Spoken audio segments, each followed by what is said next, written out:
Bismillahirrahmanirrahim. Assalamualaikum warahmatullahi wabarakatuh. Baik teman-teman sekalian, Mas Mbak, pada hari ini kita akan belajar tentang farmasi fisika, tentang fenomena antarmuka dan tegangan permukaan. Untuk ini saya sampaikan nomor 1 adalah pendahuluannya. Nanti kita akan ada 2 sesi, yang pertama untuk pendahuluan dan yang kedua adalah untuk fenomena antarmuka lanjutan. Oke, untuk tujuan pembelajaran dulu. Yang pertama, diharapkan mahasiswa dapat memahami apa itu tegangan antarmuka atau tegangan permukaan nanti dan perbedaannya. Yang kedua, kenapa kita mempelajari tegangan antarmuka. Yang ketiga, mengetahui fenomena adsorpsi pada antarmuka cairan dan padatan. Dan yang keempat, apa aplikasi yang berkaitan dengan fenomena antarmuka tadi. Oke, untuk yang selanjutnya akan kita bahas di pertemuan selanjutnya.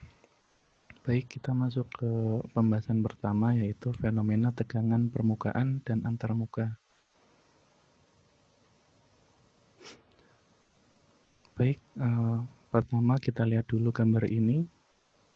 Gambar di sebelah kiri dan gambar di sebelah kanan. Kalau secara zahirnya itu semuanya sama ya, jadi benda-benda yang ada di kiri dan kanan itu sama-sama mengapung. Tetapi jika teman-teman lebih cermat, ada perbedaan antara sisi kanan dan kiri. Apa itu? Yang kiri, normally they float. Mereka secara normal memang seharusnya mengapung. Aneh malah kalau nggak mengapung. Yang kanan, secara normal seharusnya malah kebalikannya, tidak mengapung. Normally. Kenapa? Karena untuk yang kiri, teman-teman bisa lihat ada bebek-bebekan, lalu ada minyak di dalam gelas, minyak yang dicampur dengan air, lalu ada balon air yang isinya udara, maka teman-teman sudah bisa simpulkan jika secara massa jenis ketiga benda tersebut memang lebih kecil dari air. Dan jelas pasti akan mengapung jika kita taruh di atas air. Nah, untuk yang sebelah kanan, ada serangga, ada koin dengan bahan besi, lalu ada besi juga. Ini yang bawah itu peniti, pembatas buku atau dan sebagainya yang bahannya besi. Oke, kalau jika kita perhatikan secara normalnya, massa jenis dari ketiga benda ini atau hewan tersebut itu sebenarnya lebih besar. Akan tetapi kenapa mereka bisa tidak tenggelam ketika kita taruh di atas permukaan cairan? Kan dalam hal ini adalah air. Kenapa? Apa fenomena yang mendasarinya? Oke, kita lanjut. Ya, fenomena yang terjadi adalah hewan, serangga, tumbuhan, dan lain-lain dapat mengembang di atas air, padahal massa jenis lebih besar dari air. Kenapa? Karena di air itu seperti ada suatu lapisan yang memisahkan. Nah, lapisan ini disebut dengan fenomena tegangan permukaan. Nah, baik, kita lihat lebih jauh lagi. Ya, teman-teman silakan dilihat.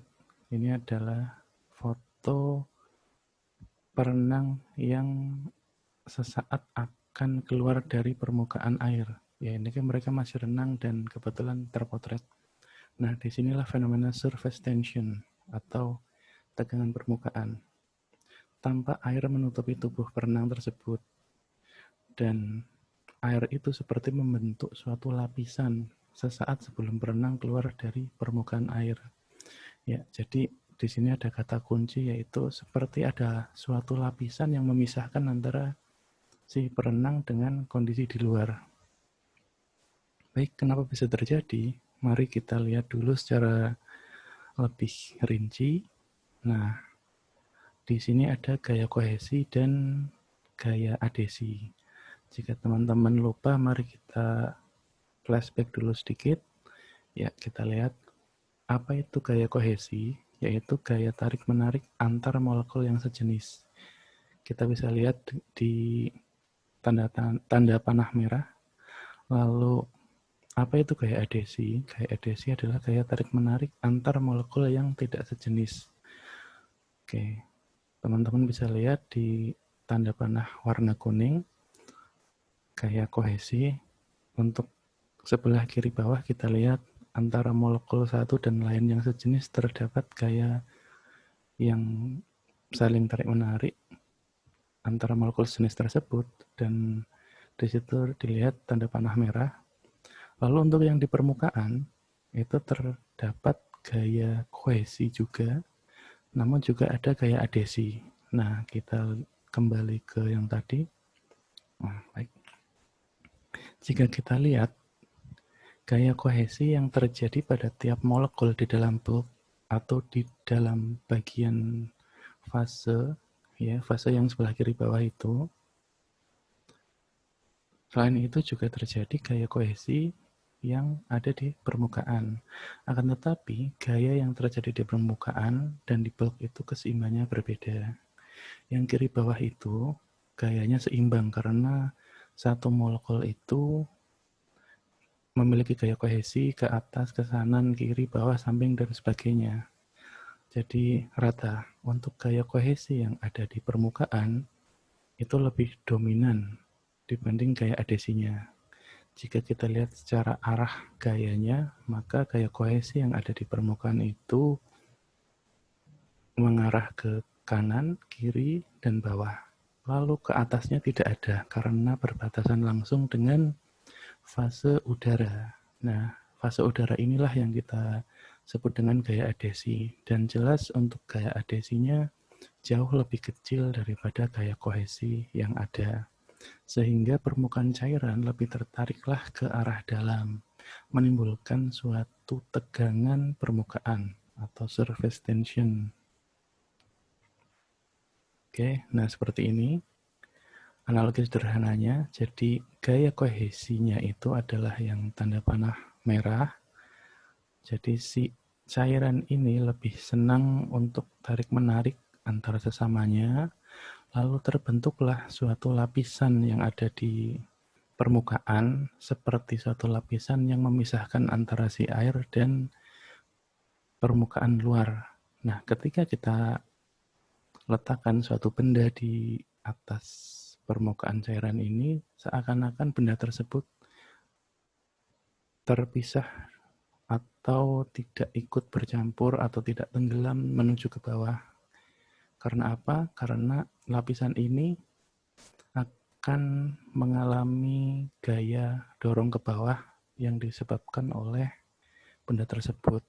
Nah, imbasnya kalau kita masih ingat pelajaran SMA, ketika ada gaya yang kita berikan, maka kita akan merasakan gaya yang sama yang kita berikan membalik ke arah kita. Dalam hal ini adalah teman-teman lihat bola-bola tersebut ketika kita taruh di atas permukaan lapisan, dalam tanda kutip ya, maka gaya dorong ke bawah itu yang disebabkan oleh gravitasi akan mengalami gaya balikan juga yang kita bisa lihat dengan panah putih. Nah, apabila gaya yang ditimbulkan oleh benda ini masih bisa ditalangi oleh permukaan ini, maka benda itu tidak akan tenggelam. Oke. Nah, lalu kita tadi tahu tegangan permukaan dan tegangan antarmuka. Jadi dua ini sama-sama tapi beda ya. Jadi apa yang membedakan? Yaitu apabila dua fase saling bertemu, maka bidang batas keduanya disebut dengan antarmuka atau interface. Nah, perbedaannya adalah untuk tegangan permukaan adalah gaya persatuan panjang yang terjadi antara suatu cairan atau padatan dengan permukaan udara atau gas. Untuk tegangan antarmuka, yaitu gaya persatuan panjang yang terdapat pada antarmuka dua fase yang tidak saling campur. Akan tetapi di sini konteksnya adalah selain gas atau udara ya. Jadi kalau yang tegangan permukaan pasti sudah jelas. Itu dua fase, cuma fase satunya adalah udara atau gas. Nah, jika kita melihat ada dua fase yang tidak campur, contohnya cair dan cair tetapi tidak campur, cair dan padat yang jelas tidak campur, itu namanya tegangan antarmuka. Nah, dalam konteks lebih luas, tegangan antarmuka juga berlaku untuk cairan dengan cairan, cairan dengan padatan, dan padatan dengan padatan. Oke, baik. Jika teman-teman lihat di gambar, untuk yang sebelah kiri dan sebelah kanan. Nah, sebelah kiri itu namanya tegangan permukaan, karena di situ adalah air yang berbatasan langsung dengan gas atau udara, sedangkan yang kanan itu adalah air dengan minyak. Nah, lapisan di antara air dan minyak itulah yang terjadi namanya tegangan antarmuka. Jadi yang kiri tegangan permukaan, yang kanan tegangan antarmuka, karena terjadi antara dua fase yang tidak saling campur. Baik, macam fenomena tegangan permukaan, jadi beberapa jenis tegangan permukaan itu kita dapat jumpai. Contohnya, silakan teman-teman bisa lihat di tabel fase 1 dan fase 2. Fase 1 kita lihat ada gas, dengan fase 2 yaitu gas, itu tidak ada antarmuka yang terjadi pada gas.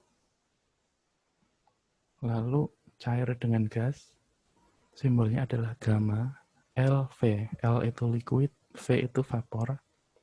Itu bisa kita lihat contohnya pada permukaan cairan, yaitu permukaan yang terpapar ke atmosfer. Lalu padatan dengan gas, yaitu gamma SV. S itu adalah solid, V itu vapor, yaitu permukaan padat bisa kita jumpai di bagian yang bersinggungan langsung dengan permukaan udara, atau dalam hal ini contohnya permukaan benda, permukaan meja, kursi, dan sebagainya yang bersinggungan dengan udara. Selanjutnya cair dengan cair, terjadi antarmuka cairan-cairan. Contohnya bisa kita jumpai di sistem emulsi. Lalu selanjutnya cair dengan padat, bisa kita jumpai yaitu antarmuka cairan padatan dan dijumpai di sistem suspensi. Yang terakhir adalah padat dengan padat, itu antarmuka antara padatan-padatan, yaitu bisa dijumpai di permukaan yang saling bersinggungan antar suatu padatan. Nah, untuk sistem emulsi dan suspensi ini nanti akan saya jelaskan lebih lanjut di pertemuan kita selanjutnya.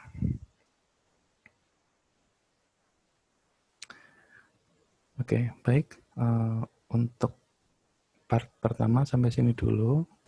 Kita nanti lanjut di video setelah ini. Terima kasih.